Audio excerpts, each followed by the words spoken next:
All right, let's talk relationships. Specifically, let's talk about why some people are like calm and stable and others are like in a constant state of, do they hate me?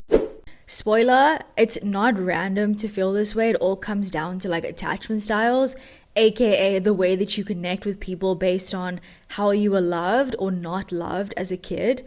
And because it's Valentine's Day and because it's, the day of love, it's the month of love and all of that. And I obviously really want to learn how to be a better partner in my future relationships.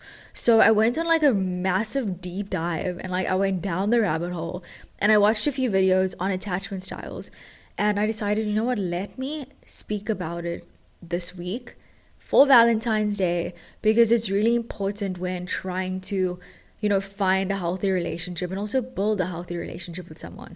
So in this episode, we're doing a deep dive on what each attachment style actually feels like, how to figure out which one you have, because let's be honest, you are already wondering. Also, how to work with it instead of like letting it ruin your life. And finally, how to break those spicy generational cycles so that you don't pass your emotional chaos onto the next person. So if you ever catch yourself overthinking a text or like avoiding deep conversations or feeling like you desperately need love but like also deeply fear it, I feel like that's so relatable. So I want to discuss the 4 attachment styles and each one has its own like emotional vibe. So like let's break them down. The first one is secure attachment, okay? This is the emotional gold standard. If you have a secure attachment, you're like the emotional equivalent of someone who drinks enough water, sleeps 8 hours, and genuinely like enjoys therapy. You feel comfortable being close to other people. You trust people without spiraling. You communicate openly and effectively. You handle conflict like a functional human. Isn't this the goal, guys? Okay. So where this comes from is that you had reliable, consistent caregivers, especially growing up. And when you cried as a baby, someone actually picked you up instead of like just letting you cry it out. You were taught that love is like this safe thing and that emotions are valid. And the way that this actually shows up in relationships is that you're emotionally available and not into like mind games, like all that toxic stuff that you tend to play with like a boyfriend or girlfriend. Like you're really not into that vibe. You can also handle like disagreements without spiraling into like a breakup crisis. You don't need constant reassurance, but you also give it freely. And the thing is, like, the best way to navigate this attachment style is like, if you're secure, first of all, congrats, okay? This is something that a lot of people definitely strive for because, I mean, who wants to be in a toxic relationship? Who wants to have toxic traits and red flags, okay? Everyone wants to be healed. Well, most people want to be healed and happy and feel like they're in a loving relationship. But I feel like if your role in relationships is often to like help your anxious avoidant partner realize that love isn't always a battlefield, your biggest challenge will definitely be like you will come across people that won't be as secure as you, and that is something that you are just going to have to navigate to the best of your ability, but stand strong in your already great foundational value of being like someone that doesn't need that validation and that reassurance from someone else. You're completely whole and okay on your own. And that is honestly goals. Okay, goals. So the next one is anxious attachment. Okay, the text me back or I'll die type of attachment style. So if you have an anxious attachment style, relationships feel like a high stakes emotional thriller to you. You overanalyze every text. You need a lot of reassurance to feel secure. You fear abandonment and you tend to cling when you feel someone is like pulling away. So where does this come from? Okay, it means that you've either had inconsistent caregivers growing up. Sometimes they were loving, sometimes they were very distant.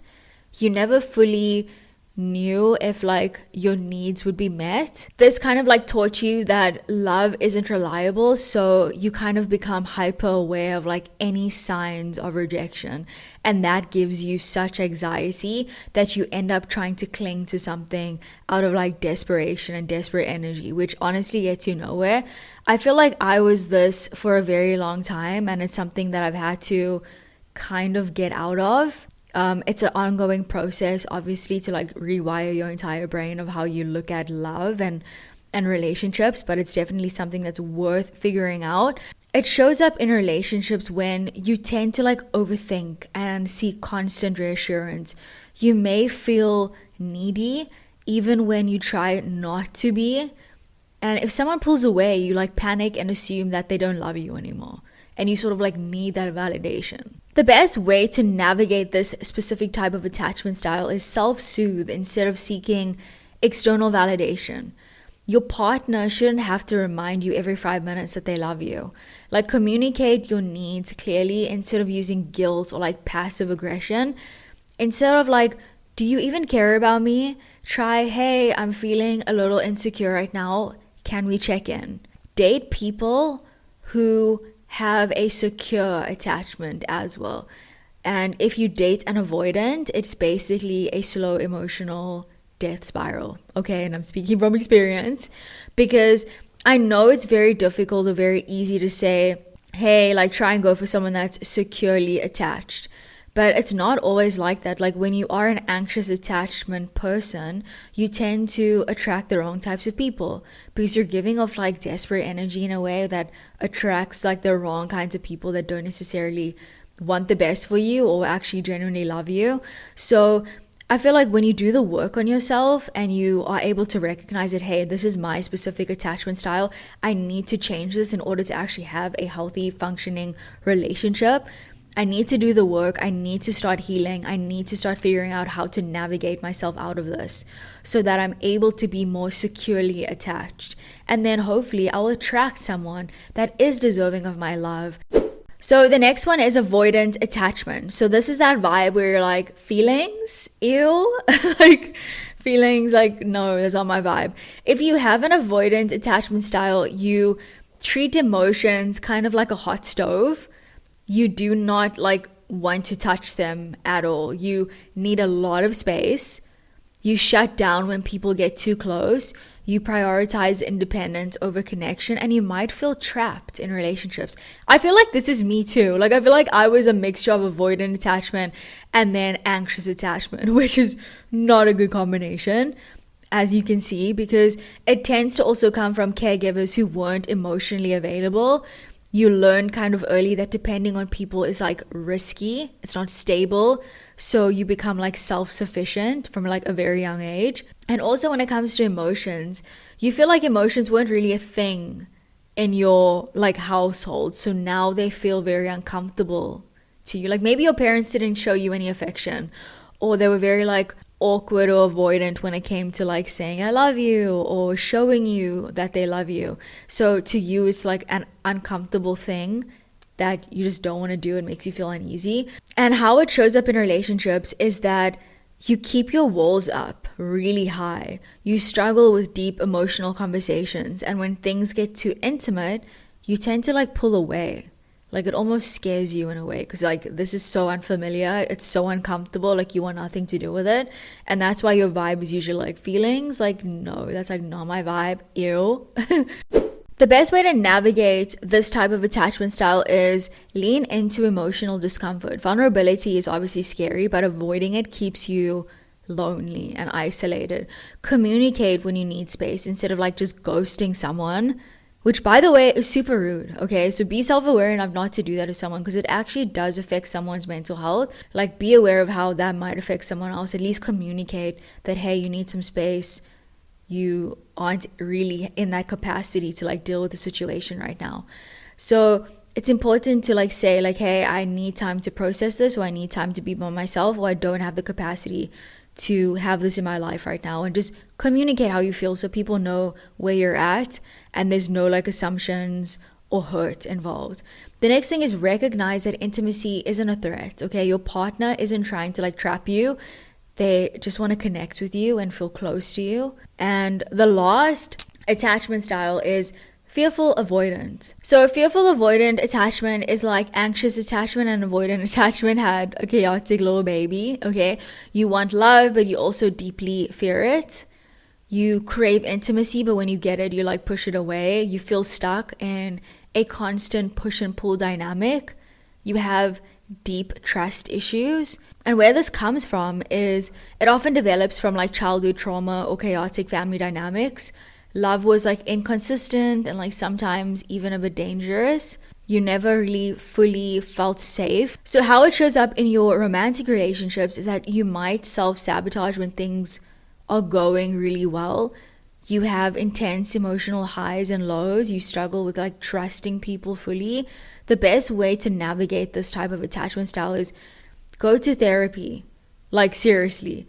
I feel like this attachment style is so tough to unlearn alone. So look for resources online, watch videos. If therapy isn't something that you can afford right now, try and do the work, read books on how to start like rewiring your brain so that you're able to change certain patterns. Learn to also like identify emotional triggers. Like, why are you pushing people away? Like, what are you afraid of? Build trust slowly. Don't expect yourself to change overnight because it is a process and it's a journey that you go on. Like the whole healing process is like super therapeutic and like it is a journey and it's something that you need to go on in order to feel good again and to feel like you're able to be in a healthy relationship. And I'm sure that you want that, right? So if this is your attachment style, take the time to like do the work. You're going to be uncomfortable for a while, but once you get to the other side, you're going to flourish. Okay, so you're probably thinking like, how do I figure out what attachment style am I? Okay, so these are the questions you need to ask yourself. First of all, do I feel comfortable depending on people? Do I panic when someone doesn't text me back? Do I push people away when they get too close to me? Do I crave intimacy but also feel unsafe in relationships? So if you answered yes to one or more, congrats, you're officially self-aware. These are some of the tips that I have. Okay, so if you're secure attached, keep being emotionally intelligent and please date people who are healing. They need you. Okay, trust me, they need you. If you're an anxious attachment, self-soothe instead of seeking external reassurance. Find a partner who communicates well and doesn't play games. Remember that a delayed text isn't a rejection, okay?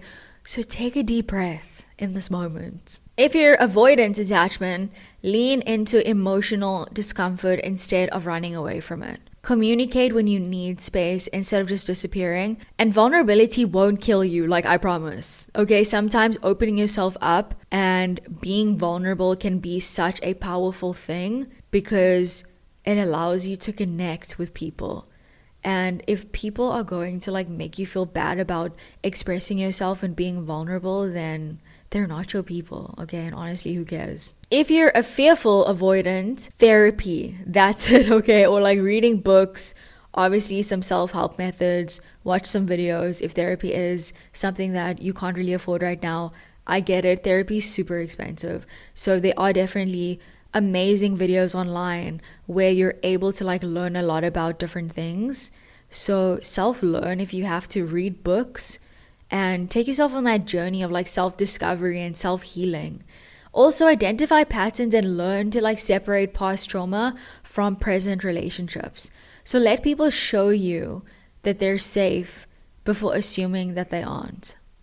Breaking generational cycles, okay, because obviously someone has to. These are the steps that you need to really take. So self-awareness, you can't fix what you don't acknowledge. Doing therapy or doing inner work on your own.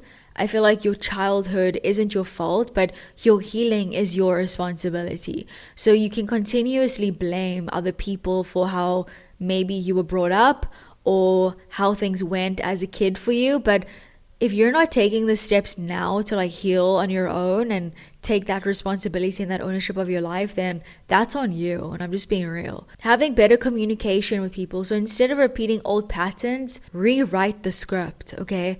Say how you feel. Don't use toxic behavioral traits. sometimes you have to be real with yourself as well. Compromise. So no one is perfect, and sometimes meeting in the middle is like the healthiest thing that you can do. Also, saying sorry sometimes, it's not gonna kill you, okay? So be open to like apologizing and like wanting to move forward. Your attachment style isn't a life sentence. You can unlearn the toxic parts and build healthier connections. Also, relationships aren't supposed to be like a constant game of like 4D chess. Okay, so like breathe, communicate, and at the same time, choose people who choose you. And remember that healing isn't about being perfect or becoming perfect. It's about becoming aware and then doing better than the people before you. Look, I love love, okay? I am a hopeless romantic. I love rom-coms. I love love songs. I love romanticizing love and relationships and life. Okay, because why not?